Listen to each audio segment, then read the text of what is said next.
नमस्कार। Delhi high court के अगस्त 25, 2025 के उस फैसले के बाद जिसमें उन्होंने वर्तमान प्रधानमंत्री श्री नरेंद्र मोदी की दिल्ली यूनिवर्सिटी की बीए की डिग्री को एक पर्सनल डॉक्यूमेंट माना है और उसको पब्लिक न करने का फैसला दिया है। उसके बाद उस फैसले की विभिन्न वर्गों द्वारा आलोचना की जा रही है। तो इस वीडियो में आपको 3 बिंदु आपके साथ साझा करेंगे, जिससे जो ये बताएंगे कि क्यों दिल्ली हाई कोर्ट के फैसले की आलोचना हो रही है। देखिए, सबसे पहला जो बिंदु है वह यह है कि जो सेंट्रल इंफॉर्मेशन कमीशन का 2016 का आदेश था, जिसमें उन्होंने दिल्ली यूनिवर्सिटी को वर्तमान प्रधानमंत्री श्री नरेंद्र मोदी के बीए की डिग्री को सार्वजनिक करने के लिए कहा था, तो वह जो आदेश था वह सूचना के अधिकार की धारा 8(1)(j) के अंतर्गत दिया था, जिसमें उन्होंने माना था कि जो प्रधानमंत्री हैं उनकी जो डिग्री है वह पर्सनल डॉक्यूमेंट नहीं है, वह एक सार्वजनिक डॉक्यूमेंट है, पब्लिक डॉक्यूमेंट है। और इसके पीछे जो उनका जो तर्क था वह यह था कि क्योंकि जो कोई भी यूनिवर्सिटी होती है, कोई भी शिक्षा संस्थान होता है, वह जिस तरीके से उसका जो स्टैट्यूटरी जो उसका फ्रेमवर्क होता है और जिस तरीके से उसका स्ट्रक्चरल काम करने का जो तरीका है, जो सारे प्रोसेसेस हैं, और साथ में उसको जिस तरीके से उसकी फंडिंग होती है, उसकी फंडिंग स्टेट करता है। और जो ये सारा का सारा प्रोसेस है, ये बहुत कुछ देखा जाए तो सार्वजनिक प्रोसेस है। तो इस तरीके से उन्होंने जब ये वाले तर्क अपना दिया, तो उसके बाद उन्होंने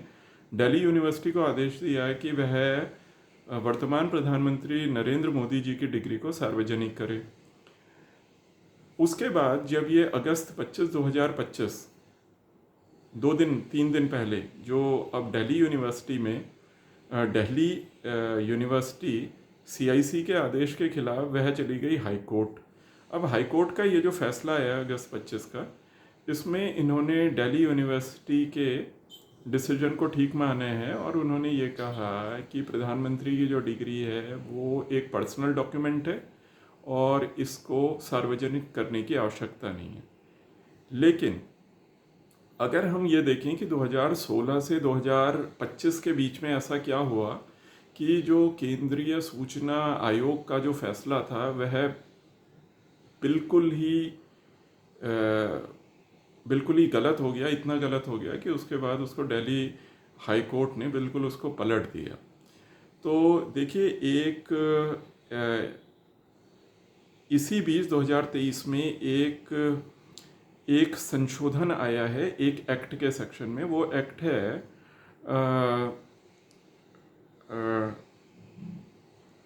digital protection of personal data का जो 2023 का जो अमेंडमेंट है, जो कि मेनली इसके सेक्शन 44(3) को में कुछ इसमें ऐसे परिवर्तन हुए हैं। DPDP के 2023 का जो अमेंडमेंट है, उसमें सेक्शन 44(3) में कुछ ऐसे परिवर्तन हुए हैं जिसमें कि ये कहा गया है कि कोई भी डॉक्यूमेंट जैसे मार्कशीट, डिग्री, ये एक पर्सनल डॉक्यूमेंट है। और जहां राइट टू इंफॉर्मेशन एक्ट के सेक्शन 8(1)(j) में ये कहा गया है कि कुछ क्वालिफायर्स होने पर, मतलब कि अगर ऐसा लगे कि देश हित में, जनहित में, करप्शन को रोकने के लिए, फ्रॉड को बचाने के लिए या ट्रांसपेरेंसी लाने के लिए किसी डिग्री को सार्वजनिक किया जा सकता है, किसी मार्कशीट को सार्वजनिक किया जा सकता है। वहीं जब ये DPDP 2023 का जब ये संशोधन आया, तो उसने 44(3) का जो सेक्शन है 44(3), ये हो सकता है ऐड किया गया हो इसमें। तो उसमें उन्होंने ये वाले जो क्वालिफायर्स RTI के सेक्शन 8(1)(j) में थे, इनको इन्होंने हटा दिया। कहने का अर्थ ये है कि अब जो आरटीआई का सेक्शन 8(1)(j) है उसको आप सीधे ऐसे पढ़िए कि जो डिग्री है वह एक पर्सनल डॉक्यूमेंट है, और कोई भी जनहित का मामला या कोई भी ऐसी कोई नीड कि भाई ट्रांसपेरेंसी के कारण ट्रांसपेरेंसी होनी चाहिए इस कारण, या फिर अकाउंटेबिलिटी, लोगों को फ्रॉड से बचाने, या फिर लोगों के हित में अब आप किसी की भी डिग्री को आप सार्वजनिक नहीं कर पाएंगे। फिलहाल अभी ऐसा ही है, जब तक दिल्ली हाई कोर्ट का ये फैसला चल रहा है। तो इसमें यह है कि अब उन्होंने, क्योंकि आरटीआई एक्ट के सेक्शन 8(1)(j) से सारे क्वालिफायर्स हटा दिए हैं, जो कि उसको एक दूसरी स्थिति में कि भाई अगर कोई आदमी पॉलिटिशियन है, ठीक है, पब्लिक फिगर है, तो उसकी जो हो सकता है कि उसने कभी हलफनामे में कोई चीज़ कही हो, तो उसको आपको चेक करने के लिए डिग्री को सार्वजनिक करना पड़े। तो अब जो डीपीडीपी एक्ट 2023 अमेंडमेंट है, उसने आरटीआई सेक्शन 8(1)(j) से ये सारे के सारे क्वालिफायर्स हटा दिए। कहने का अर्थ ये है कि अब जनहित के भी मामले में फ़िलहाल आप किसी की डिग्री को उजागर नहीं कर पाएंगे, सार्वजनिक नहीं कर पाएंगे। जो दूसरा इसमें मामला आ रहा है कि इसको क्यों क्रिटिसाइज हो रहा है, दूसरा क्रिटिसिज्म इसका अमेंडमेंट के बाद का है। ठीक है, देखिए, पहले जो राइट टू इंफॉर्मेशन एक्ट था वो ठीक था। वह ये कहता था कि हो सकता है कि कभी ऐसा कुछ हो कि कोई नेता हो, पब्लिक फिगर हो, प्रधानमंत्री हो, एमएलए हो, एमपी हो, कोई भी पब्लिक फिगर है जो कि हलफनामों में चीज़ों को लिखता है, जो कि हलफनामा एफिडेविट शपथ पत्र में चीज़ों को देता है, और वे चीज़ें क्या होती हैं, क्वालिफिकेशन होती है, उसका मैरिटल स्टेटस होता है, और उसकी क्या आय के साधन है, कितनी उसकी आय है, ये सारी चीज़ें वो हलफनामों में देता है, स्पाउस का नाम देता है। तो वो सारी चीज़ें उन्होंने इस वाले तर्क पे था, केंद्रीय सूचना आयोग का जो फैसला था वह यह था कि हो सकता है कि कभी किसी ने हलफनामे में कुछ लिखा, बाद में अगर उसके शैक्षणिक योग्यता पर या फिर उसके किसी भी और ऐसे जो उसने शपथ पत्र में लिखा है उस पर अगर कोई कमी दिखे, तो आप वहाँ पर उसकी डिग्री को देख पाएँ, और या फिर उसको कंपेल कर पाएँ कि आप ये अब बताएं कि एक्चुअली ट्रुथ क्या है। लेकिन अब जब ये डीपीडीपी 2023 अमेंडमेंट आया, तो इसने बाद के क्वालिफायर्स हटा दिए कि जनहित वाली बात नहीं। तो अब जो एक विचित्र स्थिति बन रही है वह ये बन रही है कि अगर कोई व्यक्ति शपथ पत्र में कोई चीज़ देता है, एजुकेशनल क्वालिफिकेशन देता है, तो उसको आप वहाँ पर फिर आप उसको क्रॉस चेक नहीं कर पाएंगे। तो यहाँ पर जो इसका क्रिटिसिज्म है वह यह है कि भाई अगर माना आगे चल के कभी ऐसा पता चले कि जो वर्तमान प्रधानमंत्री हैं या कोई भी XYZ किसी भी व्यक्ति है, उसकी जो डिग्री है वह फेक थी, नकली थी, और उसने लगातार हलफनामों में 20 साल 30 साल उसने झूठ बोला, असत्य कहा, तो जो ये हलफनामे में शपथ पत्र में जो ये झूठ बोलने वाली बात है, इसकी अकाउंटेबिलिटी कैसे बनेगी।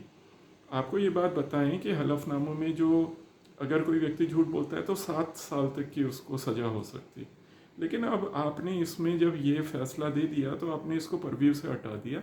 जो एक शपथ पत्र में अंडर ओथ झूठ बोलना एक ज़्यादा बड़ा अपराध दिखता है। देखिए, भारत देश में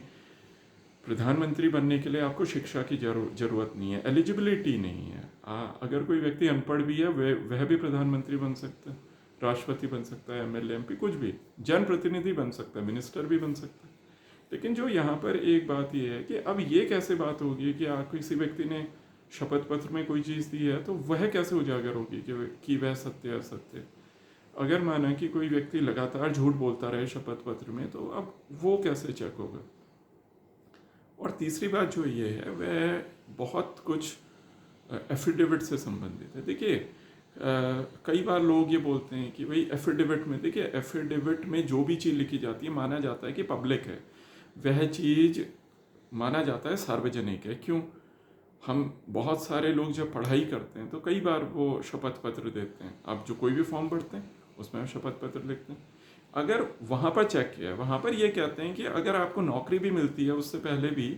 अगर आपने जो भी शपथ में कहा है वह गलत होता है तो आपको नौकरी नहीं मिलेगी, आपका जो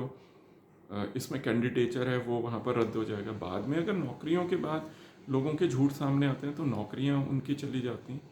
तो जो शपथ पत्र है उसमें जितनी भी चीज़ लिखी है, किसी का मैरिटल स्टेटस है, अब तो जैसे रिलीजन भी मांगते हैं, तो वो भी एक ना पब्लिक चीज़ है। आप ये नहीं कह सकते ना कि आपने अपनी कोई कास्ट लिखी है और बाद में आपने उससे मुकर गए, आप ना वो है ही नहीं। तो ये तो आपने देखा है कि सिविल सर्वेंट्स पे भी ऐसे वो आए हैं कि उन्होंने जिस कास्ट से अपना एग्ज़ाम भरा, बाद में अगर वो उसके नहीं निकले तो वो तो हलफनामों में झूठ है। ठीक इसी तरीके से कि जो ये हलफनामा है इसमें जितना भी फील्ड है, आप किसी भी शपथ पत्र को देखिए, जो भी मांगा जा रहा है वो कोई पर्सनल इन्फॉर्मेशन नहीं है। और फिर एक बार बताइएगा कि अगर कोई व्यक्ति चुनाव लड़ता है और शपथ पत्र में कोई चीज़ कहता है तो उसका क्रॉस चेक कैसे होगा। अब यहाँ पर एक बात बिल्कुल वैलिड है कि दूसरी चीज़ ये हो सकती है कि भाई इलेक्शन कमीशन ही यहाँ पर ना पहल करता और वह अपने अपने एफिडेविट में, भाई मुख्य चुनाव आयुक्त या कोई भी चुनाव अधिकारी जो इसका दायित्व ले, वे अपने हलफनामे में बोले, डिग्री चेक करे और बोले कि मैं यहाँ पर हलफनामा देता हूँ कि ये जो वर्तमान प्रधानमंत्री हैं इनकी डिग्री बिल्कुल ठीक है, करेक्ट है, मैंने इसको चेक कर लिया, ठीक है। या फिर यूनिवर्सिटी दे हलफनामे में कि हमने चेक कर लिया इनकी डिग्री, कोई तो दे, कोई तो शपथ पत्र दे। अदरवाइज़ तो ये ऐसा हो जाएगा कि इसका कोई for the sake of transparency ये सारी चीज़ें इसमें नहीं होंगी। तो ये जो लोग इसका विरोध कर रहे हैं, जिनको लग रहा है कि ये नाकाफ़ी फैसला है और ट्रांसपेरेंसी, जनहित, करप्शन को रोकने के लिए, मॉरलिटी, फ्रॉड, उसके लिए ये बहुत गलत फैसला है, तो उनके ये इन 3 तर्कों के हिसाब से वे अपनी बात को रख रहे हैं। तो ये एक ना लीगल पर्सपेक्टिव था जो दिल्ली हाई कोर्ट का वर्तमान प्रधानमंत्री की डिग्री के संबंध में जो उनका आदेश आया उस पर। भविष्य में भी आपसे विधि संबंधी और जनहित के जो भी विधि से जुड़े हुए मामले होंगे उसमें आपके साथ चर्चा करेंगे, विचार विमर्श करेंगे। अगर आपके कोई इसमें आपत्ति हो, टिप्पणी हो, तो आप हमारे से कमेंट्स में आप हमारे साथ चर्चा कर सकते हैं, और अगर उसमें हम कुछ कमी पाएंगे तो आपके सवालों के जवाब देंगे। साथ ही आपसे निवेदन है कि इस चैनल को लाइक करें, सब्सक्राइब करें, और तो फिलहाल के लिए इतना ही, और शेयर भी करें। धन्यवाद।